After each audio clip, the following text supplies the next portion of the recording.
শোনো ভাই, মিরাজ আফ্রিদি, তুমি বন্যায় ক্ষতিগ্রস্ত মানুষের জন্য যা করছো তা নিঃসন্দেহে ভালো কাজ। তোমার এই কাজের জন্য অনেকগুলো পরিবারের হয়তো কয়েকবেলা খাবার জুটবে, শান্তি পাবে। তুমি একজন কন্টেন্ট ক্রিয়েটর হিসাবে তুমি ফান্ড কালেক্ট করে অথবা নিজস্ব টাকায় যে ত্রাণগুলো দিচ্ছ, এর জন্য, এই কষ্টের জন্য আমরা সকল বাঙালিরা তোমার জন্য বাবা দিতে রাজি আছি।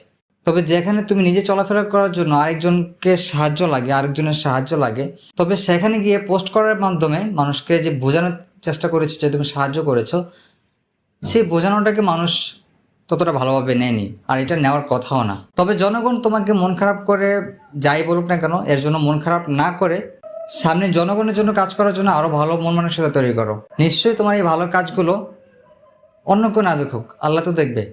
সবশেষে সবাইকে বলবো, এই বন্যার সময় অন্তত যারা বড় লোক আছে তারাও কিন্তু ক্ষতিগ্রস্ত, বা যাদের টাকার অনেক টাকা আছে তারাও ক্ষতিগ্রস্ত, যারা 5 তালা মালিক তারাও ক্ষতিগ্রস্ত, যারা 1 তালা মালিক তারাও ক্ষতিগ্রস্ত।